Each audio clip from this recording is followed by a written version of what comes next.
similar to how I've done in previous week and most recent weeks, I have a few things I kind of want to talk about. One of them answering or kind of addressing a question that pretty much everybody wants to answer to. Another thing, asking you guys a question. And then at the end, a fun little Texans thing. Anyways, let's start off with what pretty much everyone, including myself, wants to know. When will D'Onta Foreman return to the Texans? Now, the simple answer is, I don't know. Seriously, I don't know.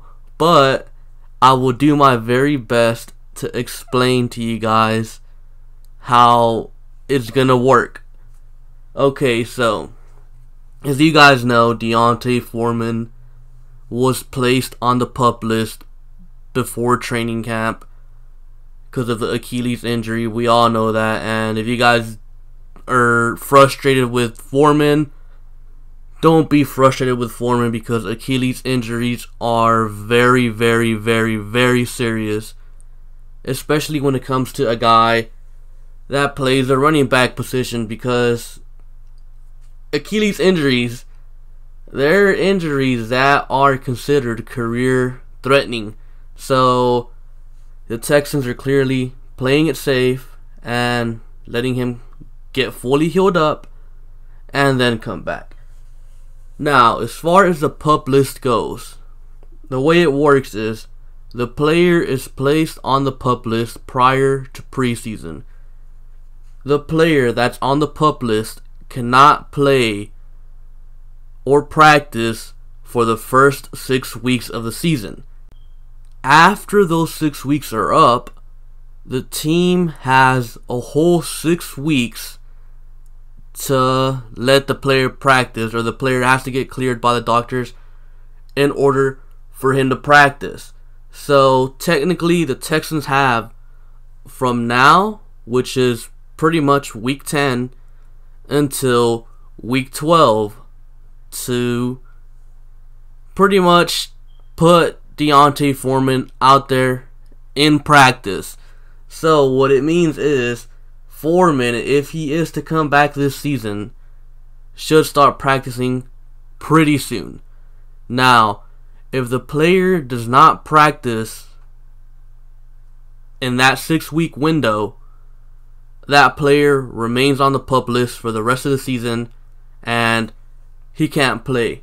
However, once the player starts practicing, the team has 21 days to make a decision on what to do with the player.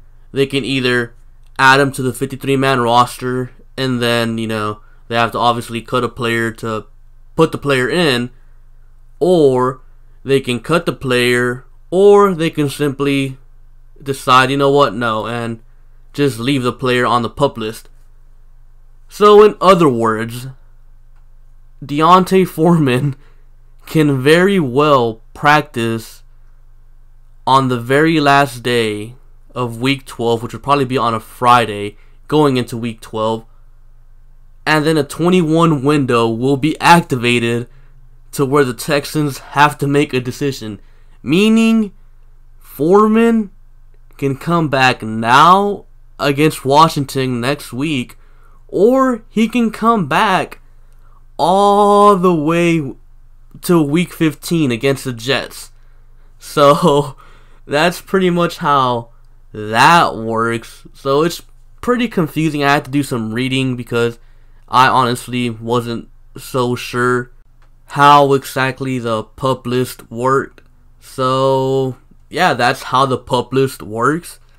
And I know it really doesn't answer the question of when Foreman will be back, but I guess you could say he could be back or he could not be back, and he could be back soon or he could be back towards the end of the season, which pretty much, in my opinion, just makes it even more confusing, and it just adds more to the question of when Foreman will be back. It kind of sucks not knowing, but you guys know the way this team operates. They hardly ever let the media or anyone know about injuries and stuff like that, or the extent of injuries, or what they're planning to do with the injuries. Like, seriously, for example, the Watson injury, nobody knew he was riding a bus until like 30 minutes before kickoff against the Jaguars. So the Texans are pretty tight-lipped when it comes to what they're going to do in terms of the injuries and all that stuff.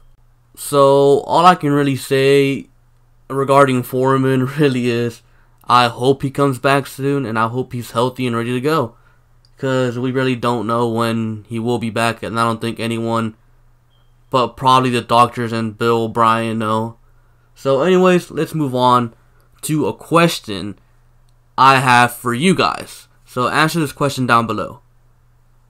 At this point in the season, 9 games in, you've watched this team for 9 games. In the first round of next year's draft, do you pick a corner or do you pick an offensive tackle? I think this is very, very, very important. I think it's clearly one of the two. I don't think they go wide receiver, kicker. It's going to be an offensive tackle or a corner. I think that's given. Now, if you were to ask me that question, I would say corner. 100%, I would go corner. Why? Because your corners are Jonathan Joseph is your number 1 corner, and he's 34 years old. You don't really have a number 2 corner. Your number 3 corner is Aaron Colvin. So I think the only position that's really solidified on the team moving forward for the foreseeable future is that nickel corner spot, and that's Aaron Colvin. Jonathan Joseph, he's not going to be here long term. You don't have a number 2 corner. So you need someone for maybe just next season to fill in that number 2 spot, and he'll eventually take over for Jonathan Joseph. I think it absolutely has to be a corner in round 1. Now, I already know probably about 80% of people will say offensive tackle. And look, I 100% understand where you're coming from. You want to protect your quarterback, Deshaun Watson. He is franchised, and I 100% agree with that. Now, as far as why I'm not going to pick offensive tackle is, well, honestly, I've liked what I've seen from Julian Davenport so far these last few games. I am willing to give Julian Davenport an extra year to really show me if he really can be that franchise guy. And keep in mind, guys, not every offensive tackle is a stud from day 1. Dwayne Brown, year 1, he was atrocious. Year 2, he was meh. And it wasn't until year 3 where he actually got good. Taylor Lewan for the Titans, he was, I believe, a top 15 pick. Year 1, year 2, he was terrible. He was so bad that the Titans even drafted Jack Conklin to replace him. But Taylor Lewan in year 3 just turned it around and ended up being good. So I do think Julian Davenport can be the franchise left tackle. Obviously, he needs to get stronger. He needs to improve. And he needs more playing time. So obviously that'll come with these next 7 games and an extra offseason and all that. Now, just because I believe in Julian Davenport, though, doesn't mean the Texans can't pick an offensive tackle in the draft. 100%. Look, I've liked what I've seen from Kendall Lamb as well. I think, surprisingly, he's been very good. I think we absolutely have to re-sign him, and I believe in them both moving forward. Now, I still think in the second round you pick an offensive tackle regardless, because what if, for example, say Julian Davenport ends up being franchise left tackle, but then he gets hurt? We can't put Deshaun Watson in that situation. You gotta think of every single scenario. Or, what if simply Julian Davenport doesn't end up being franchise left tackle, or what if Kendall Lamb regresses back to being Kendall Lamb? So you gotta think of multiple scenarios, and it's really good to have depth, and then you also have to consider, what if this guy eventually walks? What if you have a Dwayne Brown situation? What if in 2 years you can't afford to keep Julian Davenport? You gotta think of every single scenario. So, even though I don't think we should pick an offensive tackle round 1, doesn't mean I don't think we should pick an offensive tackle at all. I personally think it should probably be corner, offensive tackle, defensive lineman, corner. With our first 4 picks being a first rounder, 2 second rounders, and a third rounder. I think that's how we should go. And then after that, the 5th rounder, 6th rounder, 7th rounder, I could really care less what they do with that. Just add depth players. But I do think we have to double dip at corner in this upcoming draft and draft an offensive tackle pretty early on. And, it'd be nice to have a defensive lineman, because apparently this draft class is loaded with defensive linemen. So that's my take on the whole corner or offensive tackle in the first round. Now for the last thing. The last thing is pretty much just a little fun thing I wanted to add on to the end of the video. And that is my Texans Mid-Season Awards. So as you guys know, at the end of the season, the NFL has, their little award thing, MVP, Defensive Player of the Year, and all that. So mid-season wise, I wanted to do that for the Texans, and this is what I came up with. MVP, Deshaun Watson. I think this team goes as far as Deshaun Watson goes. Deshaun Watson struggled early on. They lost early on. Deshaun Watson got better. The team got better. So this is Deshaun Watson's team 100%. And this team goes how he goes. And the reason the Texans are 6-3 is largely because of Deshaun Watson. Offensive Player of the Year. It's a no-brainer. DeAndre Hopkins, the guy does everything. He's the offense. The offense goes through him. Defensive Player of the Year, Kareem Jackson. Kareem Jackson has been balling out. Kareem Jackson, I'd say, has been our best defensive player on the team. He's everywhere, doing everything. He plays nickel corner. He plays outside corner. He plays safety. He does it all. So I think Kareem Jackson is definitely a guy who should be all-pro. And so far, I'd put him as our Defensive Player of the Year. Now, Rookie of the Year, Justin Reed. I think he's really the only one that has really made a huge impact. The only other rookie I'd put on, or I'd even consider, would be Jordan Thomas. But still, I think Justin Reed is the guy.